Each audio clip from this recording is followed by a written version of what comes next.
This is not a fan video. I repeat, this is not a fan video. Anchor Jane just dropped a bombshell, and I've got all the tea.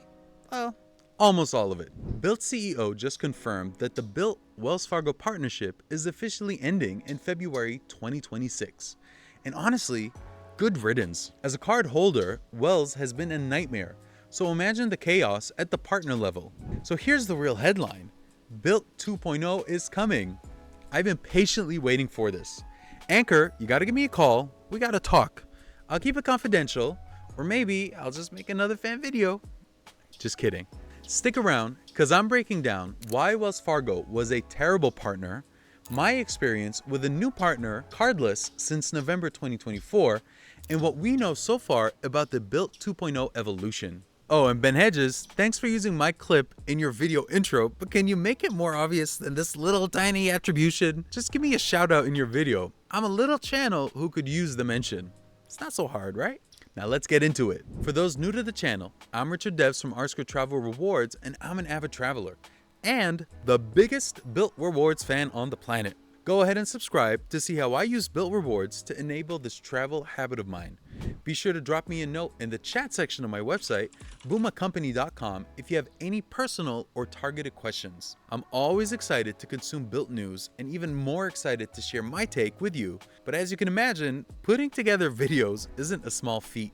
I enjoy video editing, so unless I have time to put out a visually pleasing video, I tend to pass on it.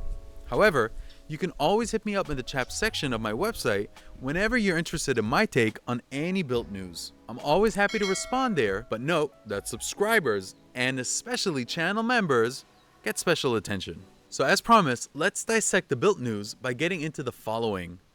Why Wells Fargo was a terrible partner. As a proud BILT card holder, I've got to be honest. Working with Wells Fargo has been frustrating. If you're one of the lucky few with a generous BILT credit limit, then congratulations. Me, I'm not so lucky. Despite having high limits with Amex, Chase, Capital One, Citi, Bank of America, and Cardless, Wells decided to keep me on a short leash. And I won't even speculate why. The real issue is that BILT is my workhorse card. I'm chasing platinum status every year, which means $50,000 in annual spend. But Wells makes it harder than it needs to be. They limit payments from non-Wells Fargo banks to just 4 per billing cycle.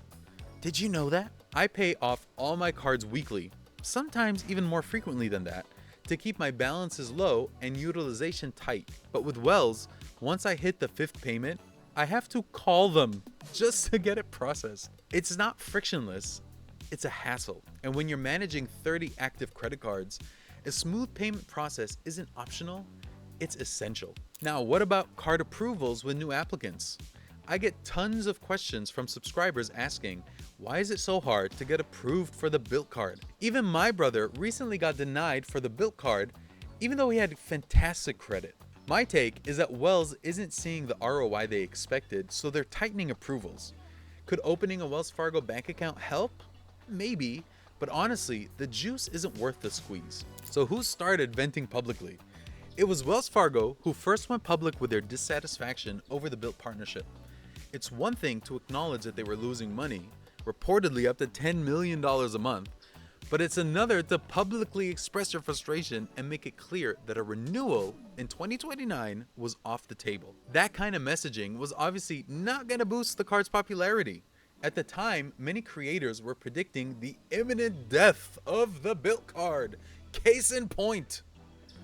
Meanwhile, BILT maintained a positive public stance, continuing to support the partnership, at least outwardly. Creators, BILT is well funded. They've raised yet another $250 million, and this is only possible when investors buy into your vision. Hopefully, you're gonna stop the madness. In short, Wells Fargo has proven to be a poor partner and a frustrating card issuer. If you're considering banking with them or applying for one of their credit cards outside of the BILT card, I'd think twice. Next is my experience with their new partner, Cardless. If you're wondering about BILT's new partner, Cardless, and you're not hearing a lot of other creators talk about it, it's because they don't have any experience with it. I have experience with Cardless. Cardless is not the actual card issuer. They're a fintech company that powers the credit card experience. That means that they manage the application process, the rewards engine, and the entire user interface all through the Cardless app. You as a card holder are mostly insulated from the issuing bank, which handles the back-end credit and compliance side. In fact, the issuer is almost irrelevant to your day-to-day experience. I say almost because it's still important to know who's actually extending you credit. For example, I've been using the Qatar Airways Visa Infinite card since November of 2024, and it's powered by Cardless. And the issuing bank is First Electronic Bank. But aside from the fine print, everything is handled through Cardless, from payments to rewards to customer service. So, what does BILT gain by switching to Cardless?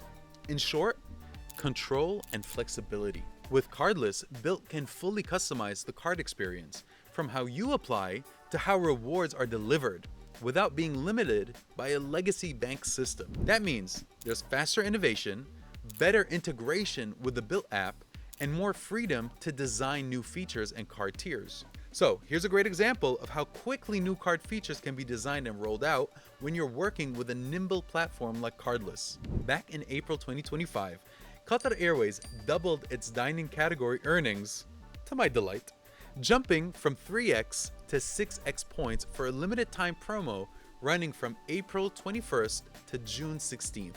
Thanks to Cardless, the change was executed seamlessly and quickly. Now let's be honest, with BILT's partnership with Wells Fargo, I highly doubt that a feature like this could have been rolled out at the same speed or flexibility.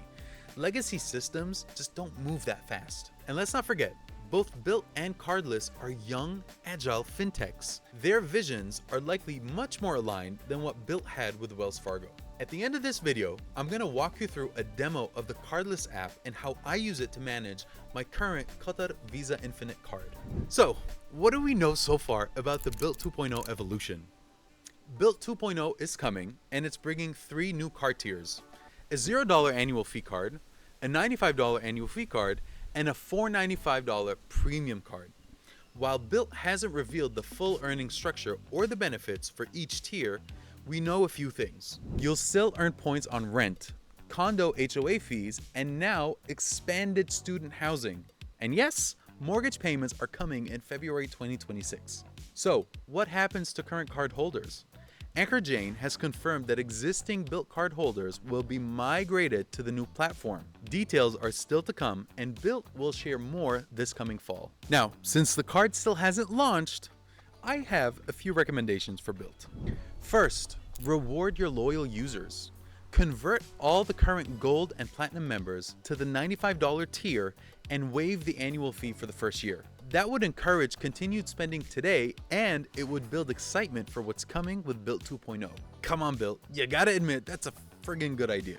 My second recommendation is make the $495 card travel focused. You already have the best transfer partners in the game. Now round it out with elite travel perks. Let's be real here. The Chase Sapphire Reserve at $795 is way overpriced. The upcoming Amex Platinum refresh will likely push that card even further out of reach. There's a clear opportunity for a premium travel card that sits between the Venture X and the Sapphire Reserve, and BILT is perfectly positioned to fill that gap. Now that you're partnering with Cardless, rolling out new features should be faster and more flexible than ever before. So let's make BILT 2.0 a game changer. I'll be first in line to pick up such a premium card and continue to show my usage as I travel around the globe. So there you have it, a full breakdown of why the Wells Fargo era is ending, what it's like working with Cardless, and what we know so far about the BILT 2.0 evolution. This is a big moment for BILT, and honestly, it's a smart move. More control, more flexibility, and hopefully a much better experience for all of us cardholders. If you're already a BILT user, now is the time to stay engaged. And if you've been on the fence, BILT 2.0 might just be the version that wins you over. I'll be keeping a close eye on the rollout, and as always, I'll share updates, insights, and my honest take as things unfold. Drop your thoughts in the comments. Are you excited about the new card tiers? What features do you want to see in the $495 premium card? And what has your experience been like with Wells or with Cardless? Now, here is what the Cardless app looks like, and here's how I use it to manage my Qatar Visa Infinite card. Alrighty, so let's head over to my Cardless app. I'll click on my list of apps here. I'll click on Cardless. As soon as you access the app, you're going to land on your home page. Right now, the only Cardless app that I have is the Qatar Airways app, but if I had multiple, like the BILT MasterCard, it would be listed here.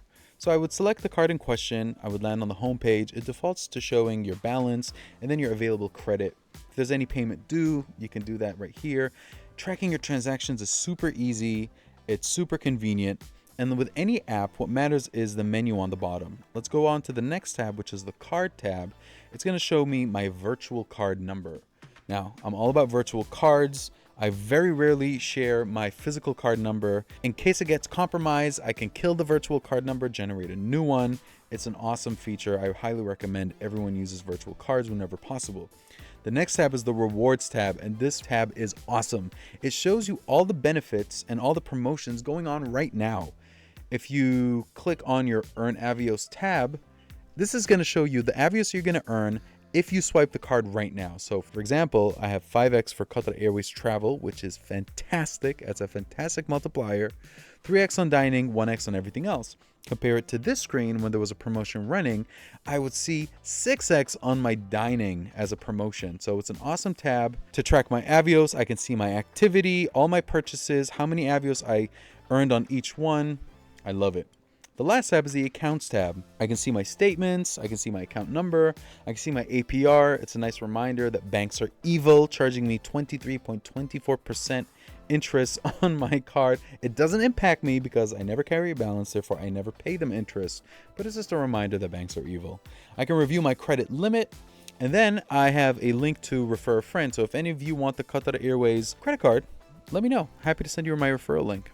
And one more thing before I forget, if we click on the hamburger menu on the top left and we look at payment methods, it lets you link multiple bank accounts as payment methods to pay off your balance. And you can set up auto pay from here as well. Hope you like the app. I do. It's significantly better than the legacy app of Wells Fargo. Thank you for watching until the end. Since you've gotten this far, it only makes sense to like, share, subscribe to this channel, and become a member to help give it some visibility. As always, take care and be good to each other.